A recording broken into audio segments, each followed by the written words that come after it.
Sunday morning for us is a balancing act. We have to feel out everything having to do with our son, Ty, who has autism, who is now 15.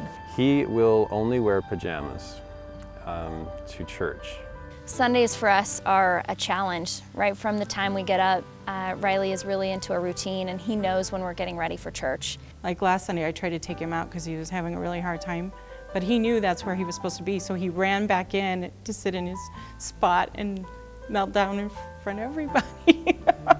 A lot of Sundays we aren't able to bring Connor to church because he is very loud and he's very disruptive, and sometimes it's more of a battle than we're willing to take on. Church is meant to be quiet and organized and everything our life isn't. Until Eric was 7 years old, we didn't even attend church. I said, this will just be a horrible experience.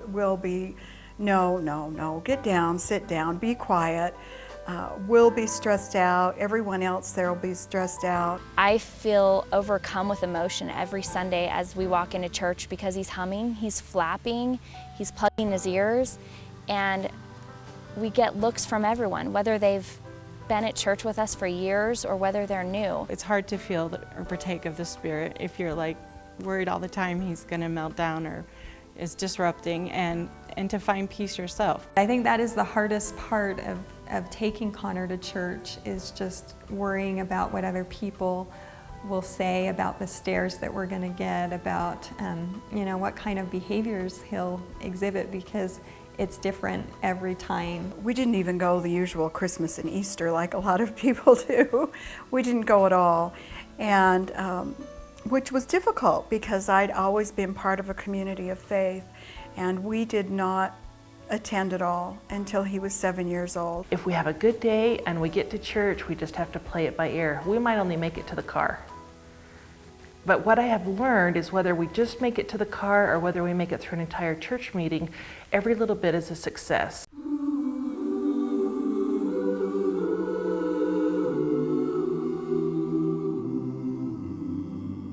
It is often difficult to know how to meet the needs of individuals and families whose lives are affected by autism. How can we reach out to our church members that struggle with the mental, behavioral, or developmental disabilities associated with autism? One of the first steps would be through educating ourselves and our congregations.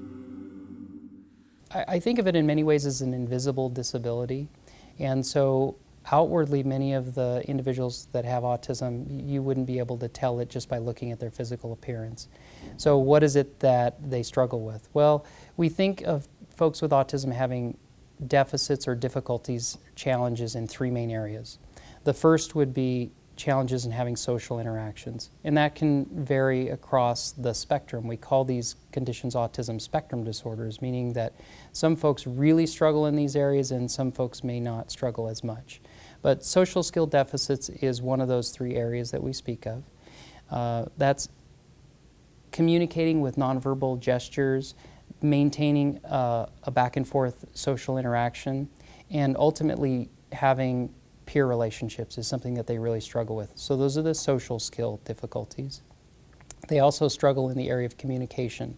Some individuals, for example, on the autism spectrum remain nonverbal throughout their lives, and others actually talk incessantly, but they talk around narrow interests.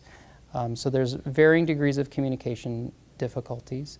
And then the last of the three areas that characterize autism is the presence of these repetitive or restrictive type activities and behaviors. And that can manifest either in repetitive movements. Some individuals with autism might flap their arms, for example, when they're very, very excited.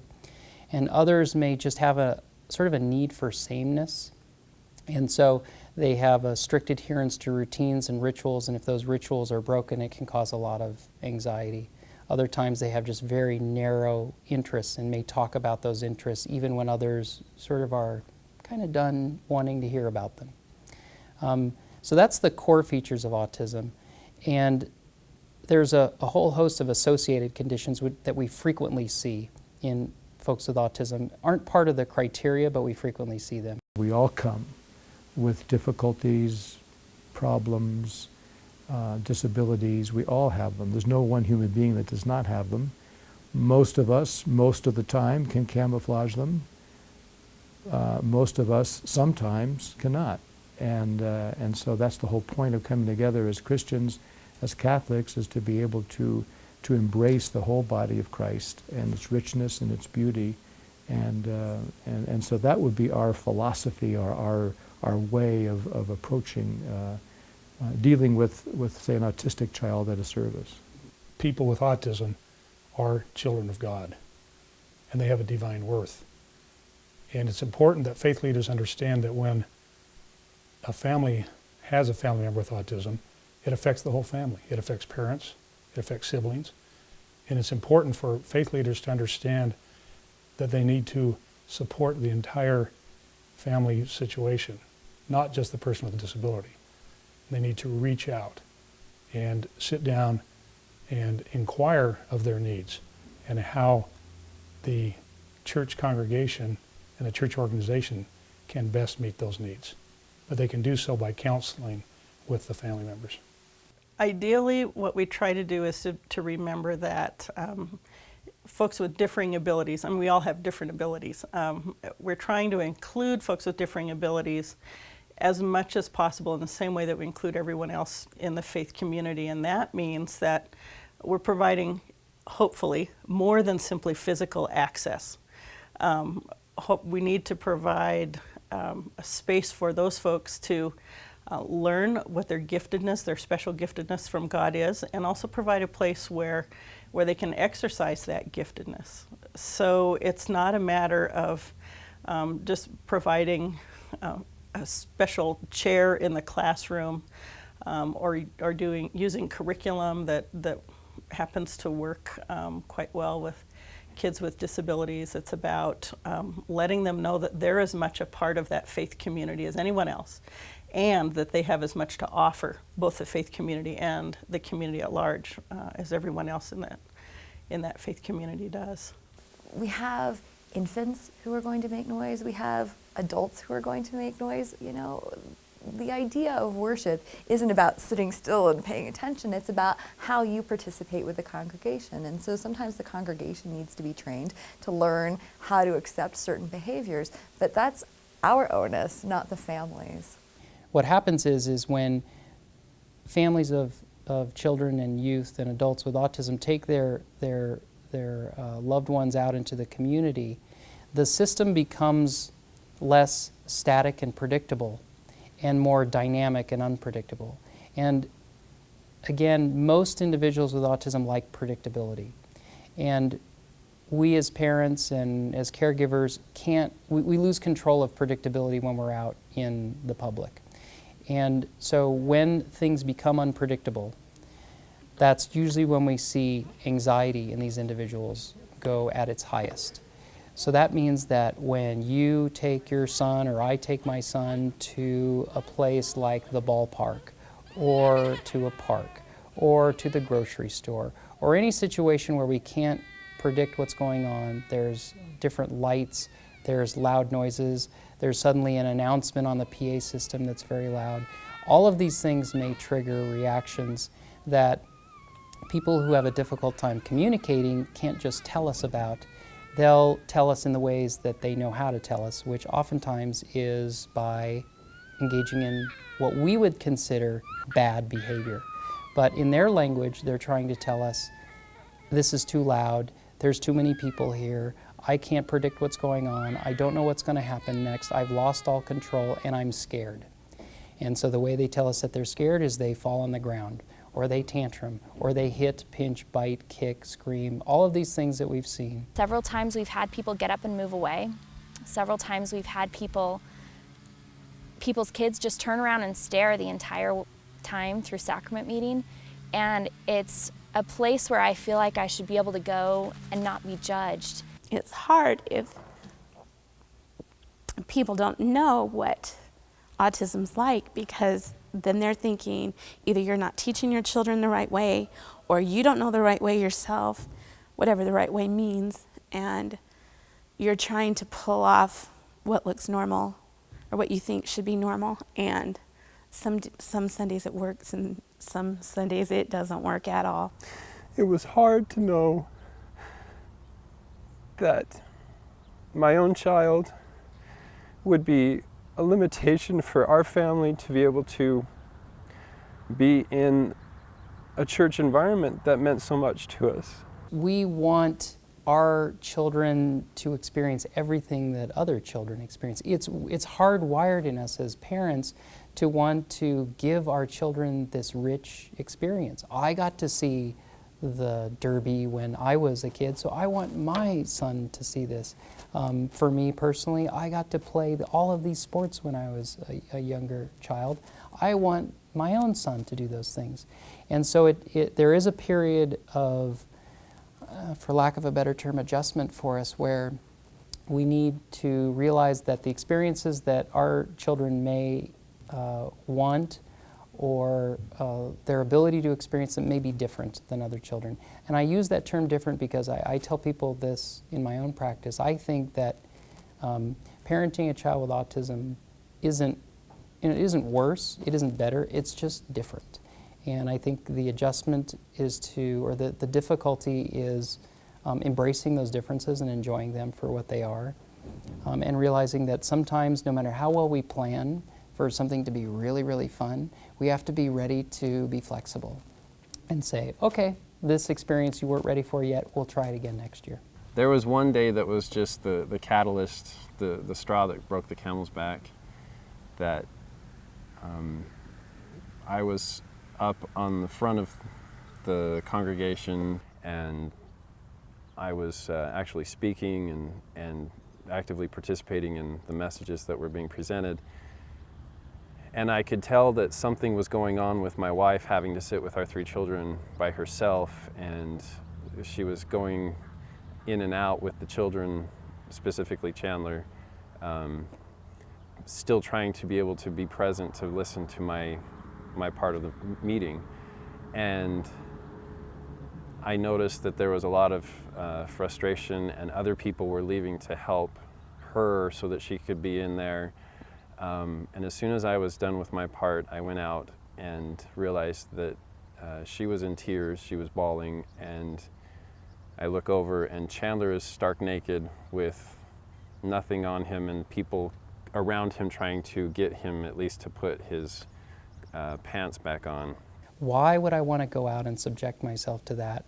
It's easier in the short run to retreat to my own house, to try to leave this individual in the house when I can just go do it by myself.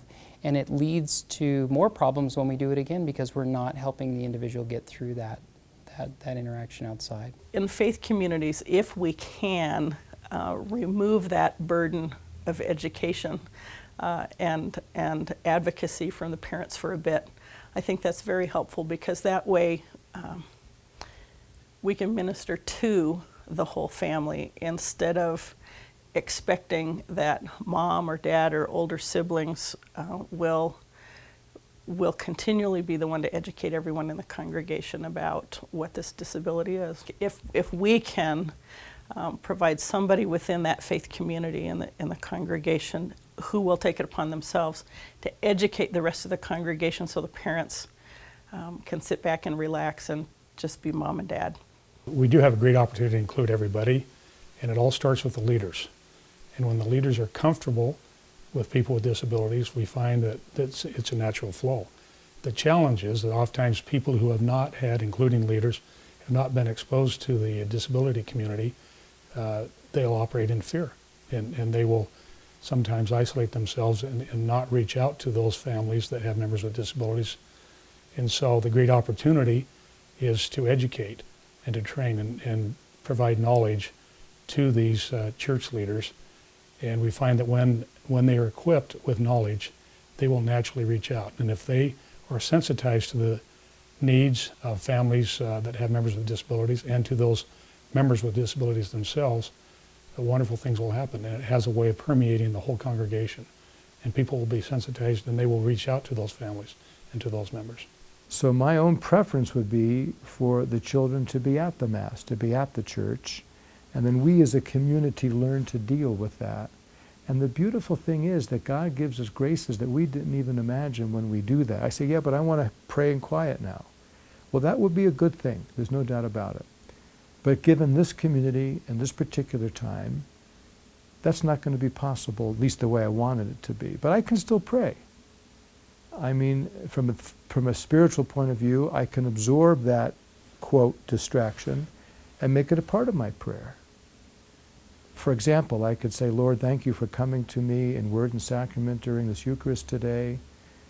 And as I hear that child, it reminds me that your community, the church, the body of Christ, is made up of many people with many different gifts and challenges.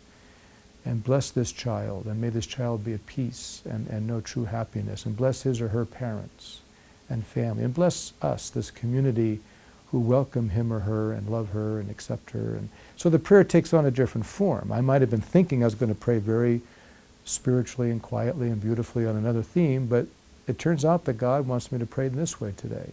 I think it's important that we recognize that there is a spectrum, and that while we, pray with these people, or we see them at Sunday school or Wednesday school or whatever days we come, what we don't do is we don't spend every hour of the day with them in the same way that their families do.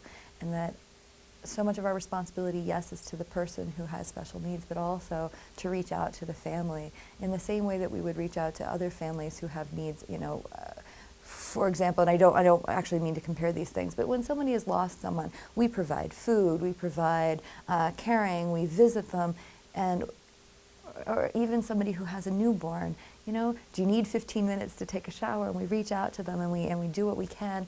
But people who have special needs, children in their lives, or special needs people in their lives, they're dealing with this all the time. And it takes extra patience on our part, but also extra caring on our part. And we have a responsibility to reach out to these families to see what we can do all the time, not just when we're dealing with their children. Probably more than any condition I treat, autism requires a multidisciplinary approach, a team that helps. And in this case, I think the team is parents, the individual, in some cases myself, the entire congregation, the leadership at the church. This is the team in this situation.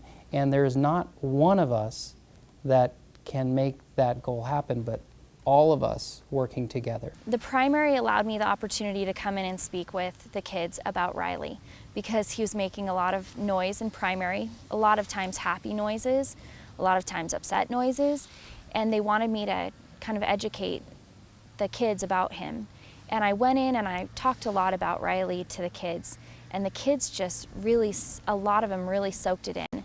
And one thing that I asked them to do was to give Riley high fives. When they're giving him high fives, sometimes he won't even look at him. He'll just put up his hand, give them a high five. Other times he'll go in real close and look at him right in the eyes and give him a high five. And you can tell that he knows that they care. I think he's very aware of people who are willing to accept him. And that makes a difference for him and makes a difference for me. It makes me emotional, it makes me happy, it makes me positive about the future of some of these kids who are willing to reach out. It really changes so much. I had a lady meet me at the door one Sunday and said, go have breakfast with your husband, I'm going to take him to Sunday school. And I said, wait, you don't understand. You don't want to do this. And she said, no, I'm a special education teacher. And I understand, I've watched him here in church. You go take an hour alone and come back. And it was just life-changing that we could go back knowing that there were people that would understand. In my own experience, had our priest over to our house, and we had a nice dinner together, and he didn't know anything about autism. But Ben was in his element in our house. He was flapping, he was pacing, he was making those vocalizations, he was doing all those things, and I think it gave that person a chance to just ask whatever question came into their mind, because we were having a casual dinner. Well, why does he do that? Well, that need for sameness, sometimes you being here causes a little bit of anxiety for him, and when he flaps like that, he's bringing some stability to this situation. He's bringing some repetition to something that he can't quite understand. There's this different person in our house that's not normally here. So that's why he does that. Oh, that makes sense. So I think once people understand, they are much more willing to accept. Whether one believes in religion or not, and whether one believes in rebirth or not, there isn't anyone who does not appreciate kindness and compassion. The Dalai Lama. one thing that helped me so much is there is a woman in Connor's Sunday school who just seemed to really take an interest in him, and she would just talk to him, and even though he wouldn't respond, she would always say hello to him, always give him high fives, always bring a little snack. She found out that he liked fruit snacks, and so she would load her bag up with them. And you know, just those little touches are nice. But she came to know him better and to see that he really loved pictures and he loved dictionaries, and so she called me at home one day and asked if I could email her, 50 to 100 pictures of Connor and his family and doing things that he liked to do. And so I emailed them to her, and then the next week she had made a book for Connor. And it was a beautiful book, and it said Connor's special book with gold glitter on the front, and inside she had made copies of all of these pictures and had made decorations around them with different graphic symbols and signs, and I thought it was just the kindest thing that somebody could have done for us. And so even to this day, it's been probably 7 or 8 years, but that's our church book that we bring every week. And the fact that somebody took the time to get to know him and wanted to help me get through the service and just took an interest in Connor, it meant so much to me and my family. Recently, my family was approached by another congregation member that they had suggested us getting a shadow for Davis and make it actually their job to follow him or go to class with him. And they've even as far as gone to like children's activities and had someone stand in for me if he needs to do like a relay race or something to help him fit in with the other kids and be able to do as many normal things that the church offers, even as far as if the children have to give a talk or a scripture, they will go up with him, help him use his speech device or hold up posters. They'll pray for him, or like he's saying the prayer, but he goes through the physical movements and they do the speech for him. And it's opened up so many doors and really helped our family be able to feel more normal. And then it's also given a service to, it's having the other person be able to provide a service as well, makes them feel wonderful. He loved choir, but he had 1 or 2 notes was all that he sang. He just couldn't really hear himself singing. And he said to me one day, I want to join the choir at church. And the choir director had encouraged him. And I thought, oh, they've never heard him sing. They really don't want to do this. And then one day he came and said, hey, I joined the choir. And I thought, oh no, I've been maneuvering, I've been trying to avoid this, I've been trying to keep him away from this. It's been a fabulous experience. Most of the people in the choir are older. They have embraced him, they have encouraged him. They don't care that he sings off key. The choir director has spent an enormous amount of time working with him one-on-one, and he even got him to the point that Eric was able to sing some solos in church services, which was unbelievable to me. I thought that would never happen. And he did an amazing job. You have to have just the right song, not every song will work. But they've just embraced him and other activities that he participates out in the community, Special Olympics, or he was in a play with Salt Lake County Adaptive Recreation. These people come to those events and support him, so they're not just part of his life at church, but they're part of his bigger life in the community. And he's so comfortable there. That's the other thing. He knows he's accepted and he knows that they love him. I've always found that parents usually have very good solutions. They know what needs to happen because they know their children better than anybody else. And so it requires that people on all ends listen to that parent and really try to think, this is an overused saying, but think outside the box. To say, well, we do this for everybody else, but this child has a disability, so what can we do that's different for you that will make this work for you? And I found that most families that say, oh, my church is very understanding, they do this and this and this to help him get through it, Those are the families who go to church regularly. When there's the expectation that, well, no, he's old enough now to where he has to go to the religious, the ceremony that we have, and he's expected to sit still and be quiet and be attentive and not be disruptive, and that's not part of his skill set right now. Those are the families that struggle because they're not receiving enough of an accommodation to make it happen. And so that's why it's a team effort. We really need to work together to find out how we can make this work. And I think the more congregations know about that individual, to say, oh yeah, that's John, he flaps his arms when he's excited, that's fine. That's different, but it's fine. We are all God's children. With the willingness to learn about autism and its challenges, coupled with compassion, understanding, acceptance, respect, support, tolerance, patience, and love, even those with autism can feel welcomed into our congregations. So we have to kind of find the ideal spot for us. So even picking out a place to sit is a challenge. That these children are trapped in a body that doesn't work the right way or the same as everybody else's, but they do need acknowledgement and they do need praise for even the littlest good thing that they're able to do. And they're not bad children. They're just not. And they deserve to go to church as well. We have to quit comparing ourselves to the other families who are able to go and enjoy an entire church meeting. We just have to take our small successes. Maybe it's 10 minutes, maybe next week it will be 20 minutes. Maybe the next week it will be the entire service. But I just take what I can get, and I'm grateful for that. There are people who go out of their way every Sunday to come over and, pat his back and say, Jarrett, how are you doing? And make an effort to look him in the eye and make sure that he knows they're aware of him. Particularly those who have worked with him. Yeah, the people who have worked with him fall in love with him, and they know him and love him.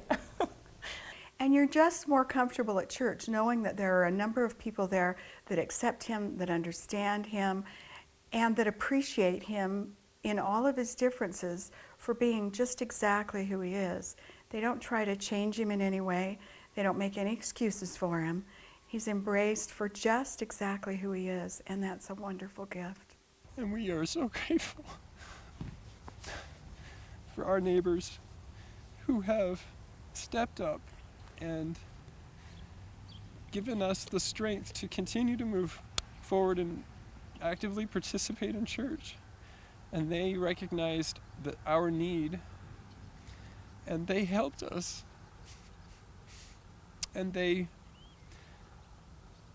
without being asked, volunteered to stay with Chandler and be his chaperone and his mentor during church, and do what he can do to continue to stay engaged on his level and still be happy and a participant in church as much as he can be.